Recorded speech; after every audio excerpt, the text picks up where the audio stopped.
Hi, Leo Sun and Rising. Welcome to your October 2021 Astro Update. It's Raina here. So we begin the month with a Mercury retrograde, actually carrying over from late September. And this puts some things up in the air for all of us.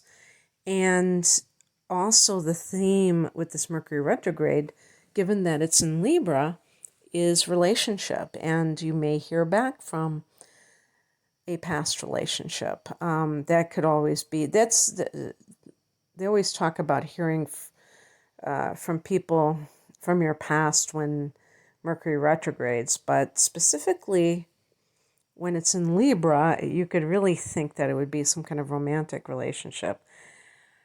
But you also have to look at what house it's retrograding in. And of course, this is going to be most accurate by looking at a person's natal chart, not just through a YouTube reading. So that's the absolute best way. But in general, for Leo, this will fall in your third house.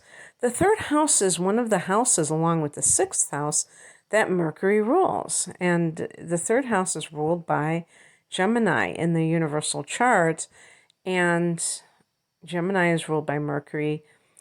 The third house deals with teaching and learning, writing, communication, and in 2021, the internet is a big part of that, social media. And Mercury, I think, like anything to do with contracts and things like that might be the third house because of the connection with Mercury. And so Mercury retrograding in this house may have you rethinking something to do with a training that maybe you've begun to embark upon. Maybe it's not exactly how you were hoping it was going to be, and you don't know if you should continue it. Could be something like that. It can also be something to do with going back. Maybe if you've quit being a teacher, you think, hey, you know what? I kind of like being a teacher. If you have a writing project, this is a great time for editing and revising. At this time, the sun is also in this sector. So definitely with career matters, this can have you kind of like rethinking things because you're looking to, find a direction in some cases as to what you want to do at this juncture. On the 6th of the month, we have a new moon here. So you could be coming to some kind of, maybe you're finding, I was going to say coming to some agreement, but that won't happen for a couple of weeks at least afterwards because Mercury doesn't go direct until the 18th, but it could be some kind of new opportunity coming your way in the area of teaching, in the area of training, learning something, learning a new skill. And that might be kind of that opening for something else that you want to do. So an example would be, let's say you have trained to become an elementary school teacher, but you're doing student teaching and you really don't like the idea of having a whole class. And you think to yourself, I think I would rather be like a reading specialist or something like that. And you have to get an additional endorsement to do that. So you're looking into that, researching, with Mercury retrograde, and then you can come to that understanding. So you can work with children, in smaller groups instead of having this big class. So these kinds of things. And, it's not uncommon for people who intern or, doing student teaching as a form of internship, for instance. or any kind of thing along those lines to, get in the real world and then say, wow, it wasn't like I was thinking it was going to be.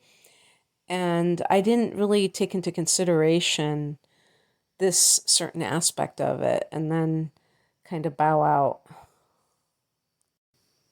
So I see the new moon as giving you a glimpse of something that you want to learn or you want to teach, but not necessarily everything falling into place around that date, because again, the Mercury retrograde is happening in that exact same sign.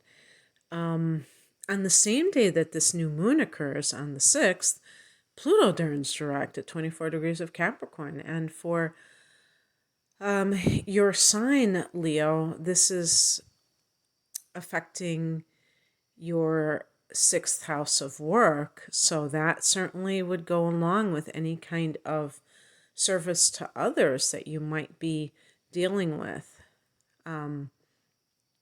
Some sort of, I don't know if you'd call it a resolution or forward movement, because when a planet is retrograding, it's, reflecting or taking in, internalizing. And Pluto isn't a personal planet, so it's not going to, personally affect you that much. But the fact it's in the 6th house does give it some kind of place to do its thing. And Pluto as a transit in the 6th house can be about how we wield power when it comes to the work that we're doing. So in the office, because the 6th house can be the office environment and your coworkers, what kind of power plays are going on. Now, Leo is a natural leader, and yet, if you're up and coming, if you haven't made your mark yet, you might be a little bit overbearing, especially if there are other factors that would support that, where you are very ambitious and very confident, and this can make your coworkers uncomfortable because they sense, and I'm talking about this could happen at any time for you, but I'm talking about specifically when Pluto is in this house or even in the 10th house. But the 10th house is not like the coworkers per se. The 6th house is. So it's the people in the work environment. And they can feel like you're trying to, grab all the power in that environment. And that can make them either resist your, if you're like an assistant manager, like kind of like not be cooperative or even be competitive themselves with you. So Pluto has been in Capricorn for a dozen years. So in your particular chart, it may not have been there all that long, depending on what degree your 6th house cusp is. But maybe you've had to really kind of learn some lessons and revise your strategy. Learn where your true power comes from, which is not through other people, but within yourself. Pluto in the 6th house can be about eating. The 6th house can be health and diet. And Pluto here can sometimes, if other factors cooperate, be a time when a person becomes very controlling over their own diet. And when it gets really bad, it can be an eating disorder. So perhaps there are some Leos who have had to go into some kind of therapy for the way that they are controlling their diet, be it anorexia, bulimia, or orthorexia, which is excessive. This is obsession over purity in diet. And you have to relinquish the control. And if you have dealt with this issue in the last dozen years and you have gone into therapy for it, now is the time when you're going to take control over your diet and your health in a positive way, perhaps, hopefully, because Pluto can be healing. And so it's not like all bad or anything like that. On the 7th, Venus goes into Sagittarius, in the house that you rule, the 5th house. So Leo, this could be romantic energy. This is really great for the 5th house is a house of pleasure, fun, amusements, things that people do in their time off. And Venus is very fun-loving and pleasure-seeking, so it's a perfect combination for a transit. And Venus is also about artistic endeavors, and the 5th house is as well as creativity. So you may be going to galleries, you may be doing your own creative pursuits more at this time, or appreciating art appreciation, definitely romantic energy. Maybe there's somebody that you have feelings for. On the 10th, Saturn goes direct at 6 degrees of Aquarius, and this is in your opposite sign, Aquarius in the opposite house, which is the 7th house of committed partnership. You've recently had 2 full moons in Aquarius, so this area has already been triggered for you. And now we have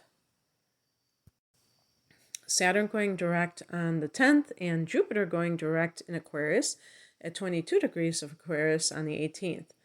Now, Saturn in the 7th can certainly put the screws on if your relationship is not really like a viable relationship. If you've just been kind of limping along and maybe your children were a great distraction for you, perhaps you're empty nesters now, and it is very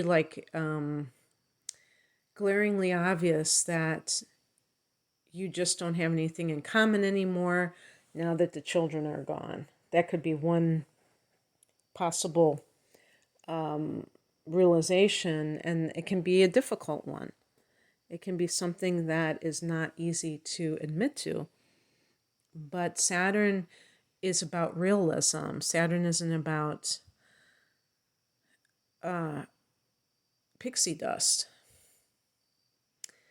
And now that Saturn is direct, it's making you more realistic. Maybe something happened that kind of over the last few months that kind of gave you a reprieve from all of that realism. And maybe I would also say Saturn is about boundaries. And sometimes when people are trying to save their relationship, one of the main things they have to do is to set boundaries with their partner. If their partner's doing something that they feel is hurting the relationship, like for instance, drinking too much, or if the other person's going out all the time, then their partner might say, I need you to be home more often. I need you to stop drinking. And maybe you kind of let go of your demands, and now it's coming back. Jupiter is in the same sector and goes direct at 22 degrees of Aquarius on the 18th, the same day that Mercury goes direct in Libra in that 3rd house. So Jupiter in the 7th house can be very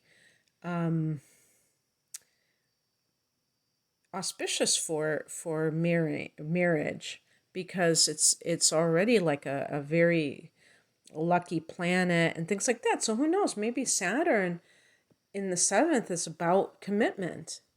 getting serious about commitment, and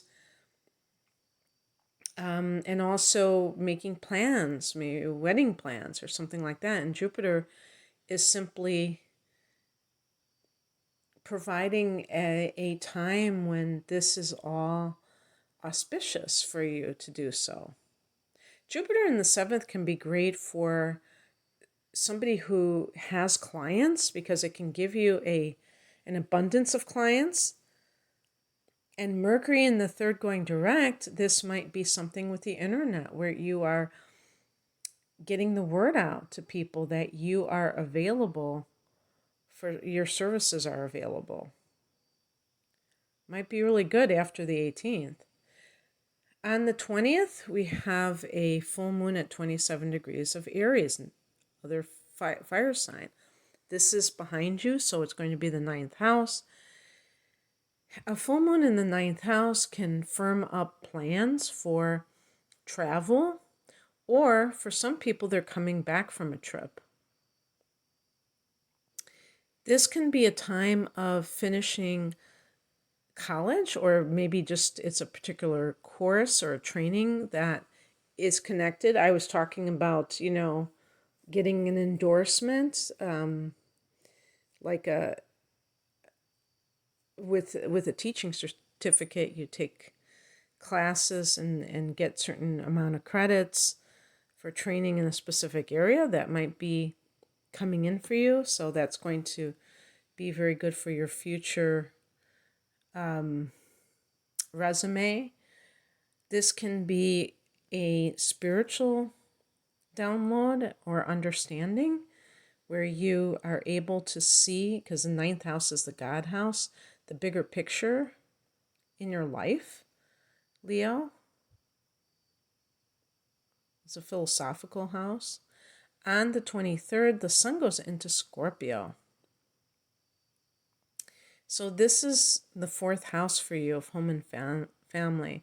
This can be a time of connecting, maybe with your family of origin, just things related to domestic affairs, because on the 30th, Mars goes here. And sometimes this can be contentious. Mars was in your 3rd house in Libra.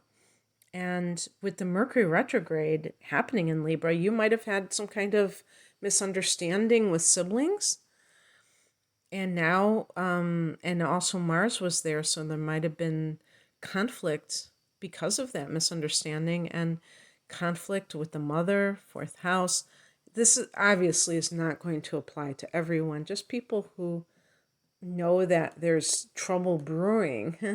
But the 4th house can actually be renovation on a home, actively looking for a home, or actively selling a home.